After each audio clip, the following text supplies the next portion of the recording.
बच्चों, आज हमारा जो टॉपिक है वो किसके बेस पर है कि अगर किसी पार्टनर की डेथ हो जाती है ड्यूरिंग द करंट ईयर उस केस में अगर हमने उसको शेयर देना हो प्रॉफिट पर तो कैसे कैलकुलेट कर सकते हैं। ये तो आपको पता ही है कि जब भी प्रॉफिट हम कैलकुलेट करते हैं at the end of the year करते हैं, लेकिन उसकी जो डेथ हुई है वो मिडल में हो गई है या स्टार्टिंग में हो गई है, उस साल तो करंट ईयर का प्रॉफिट जो है वो फाइंड नहीं कर सकते।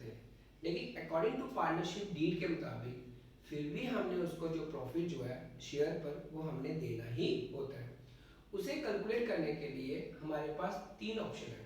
नंबर वन, या तो हम लास्ट ईयर के प्रॉफिट के बेस पर देंगे, या हम फ्यू ईयर्स के प्रॉफिट ले लेंगे उसका एवरेज निकाल देंगे, या फिर लास्ट ईयर की सेल लेंगे और लास्ट ईयर का प्रॉफिट देंगे यानी कि सेल बेसिस पर निकाल लेंगे उसका प्रॉफिट।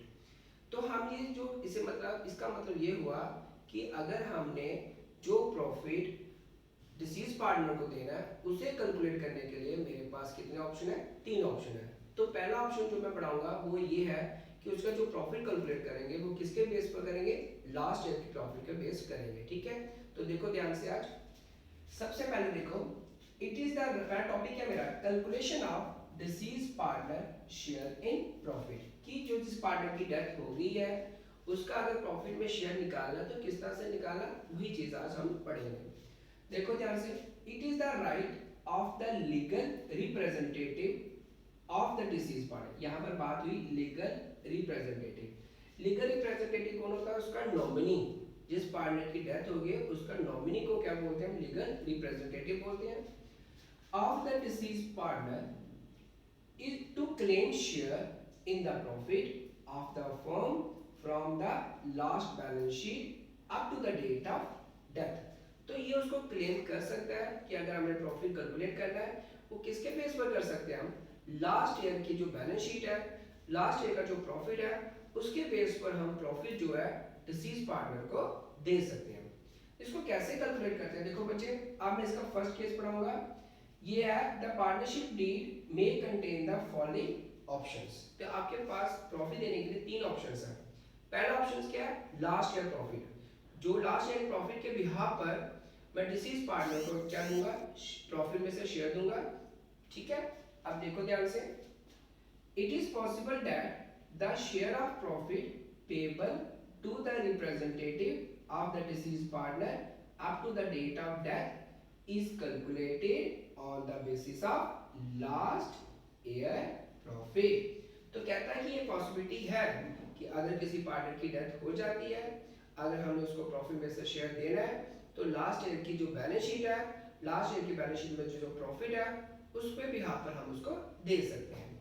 अब कैसे दे सकते हैं उसके लिए मैं सिंपल से एक एग्जांपल दूंगा जिससे आपको कंसेप्ट क्लियर हो जाएगा।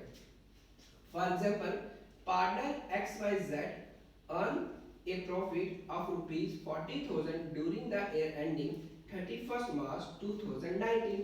जब उनका अकाउंट क्लोज हुआ था 2019 में, उनका अकाउंट क्लोज हुआ था, उस समय जो प्रॉफिट था वो कितना था? 40,000 था। They share profit in the ratio 5:3:2। जो प्रॉफिट को डिस्ट्रीब्यूट करते थे वो कौन सी रेशियो में करते थे? 5:3:2 में करते थे। डेथ किसकी हुई? वाई की। वाई की डेथ कब हुई? 30 जून 2019 में उसकी डेथ हुई। हमारा अकाउंट क्लोज हुआ 31 मार्च को, हमारा अकाउंट क्लोज हो गया। स्टार्टिंग जो हुआ नेक्स्ट ईयर वो कब हुआ? 1 अप्रैल से स्टार्ट हुआ। तो उसकी डेथ जो हुई वो 30 जून को डेथ हो गई। इसका मतलब ये हुआ कि जो पार्टनर है वो हमारे साथ कितने मंथ रहा? 3 मंथ्स रहा, अप्रैल, मई और जून। ठीक है, तो 30 जून को उसकी डेथ हुई। इसका मतलब हमारा पार्टनर जो है हमारे साथ कितने मंथ्स रहा? 3 मंथ्स रहा। तो फर्म जो है उसको जो प्रॉफिट देगी वो कितने मंथ्स का देगी? 3 मंथ्स का ही प्रोवाइड करेगी। अब देखो कैसे कैलकुलेट करेंगे हम। Find out the share of profit निकालो। लास्ट ईयर का प्रॉफिट कितना था? 40,000। वाई की जो डेथ हुई है वो 30 जून को डेथ हुई है। इसका मतलब हमें प्रॉफिट कितने मंथ्स का चाहिए? 3 मंथ्स का चाहिए, क्योंकि वो पार्टनर हमारे साथ 3 मंथ्स ही रहा हुआ है। तो 3 मंथ्स का प्रॉफिट मैंने निकाला। तो मैंने 40 को डिवाइड किससे किया? 12 से, क्योंकि 1 ईयर में आपको 12 मंथ्स होते हैं। तो अगर 12 से डिवाइड करेंगे तो 1 मंथ का प्रॉफिट आ जाएगा। मल्टीप्लाई मैंने किससे किया? 3 से। तो मेरे पास जो 3 मंथ्स का प्रॉफिट आया वो कितना आया? 10,000। मेरे पास 3 मंथ्स का प्रॉफिट आ गया। ठीक है, उसमें से किसका शेयर देना है, y का शेयर। तो y का शेयर था वो क्या था 3/10। देखो यहाँ पर क्या रेशियो है 5:3:2, ये x की है, ये y की है और z है। डेथ किसकी हुई है, y की हुई है। तो शेयर क्या बना इसका 3/10, इसका शेयर बन गया। तो शेयर ऑन प्रॉफिट निकाला, 10,000 का 3/10 किया, तो 3000 जो शेयर जो है वो हमने किसको प्रोवाइड किया, y को दे दिया। अब इसकी गारंटी देखो, अब गारंटी क्या बनेगी, profit and loss suspense account दिया। हमने इसके साथ सस्पेंस लिखा, क्यों, क्योंकि it is not a current year profit. ये करंट ईयर प्रॉफिट नहीं है, ये प्रॉफिट हमने किसके बेस पर निकाला, लास्ट ईयर के प्रॉफिट पर बेस पर निकाला। इसलिए इसके साथ क्या लिखेंगे हम, profit and loss suspense account. किसको प्रोवाइड किया, टू वाइज कैपिटल अकाउंट। इसको क्या है, टू वाइज कैपिटल अकाउंट। तो इसकी गारंटी बनी profit and loss suspense account दिया टू वाइज कैपिटल अकाउंट। अब ध्यान से देखना बच्चे, profit and loss suspense account will appear on the asset side of the balance sheet।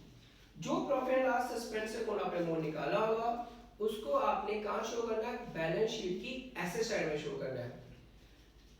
It will be close by transferring it to the profit and loss account. जब आप उसको transfer कर दोगे, जैसे आप अकाउंट क्लोज करोगे, जैसे आप लास्ट एंडिंग ऑफ ईयर आएगा जब आप अकाउंट को क्लोज करोगे, तो ये जो profit and loss suspense account है इसको फिर आपने ट्रांसफर करना है। ट्रांसफर किसमें करना है, प्रॉफिट एंड लॉस अकाउंट में करना है। क्यों, क्योंकि ये जो लॉस है, जब कंपनी का प्रॉफिट आएगा तो जो कंटिन्यू पार्टनर होंगे इस लॉस को क्या करेंगे, फिर रिकवर कर लेंगे। इसलिए मैंने क्या लिखा, it will be close. Close कब करेंगे, जब हम ट्रांसफर करेंगे किसको, profit and loss suspense account को। कहां पर करेंगे, profit and loss account of the at the end of the year. जिस फर्म का एंड ऑफ द ईयर में आप प्रॉफिट एंड लॉस अकाउंट बनाओगे उसमें हमने ये मोड क्या करना है, ट्रांसफर करना है।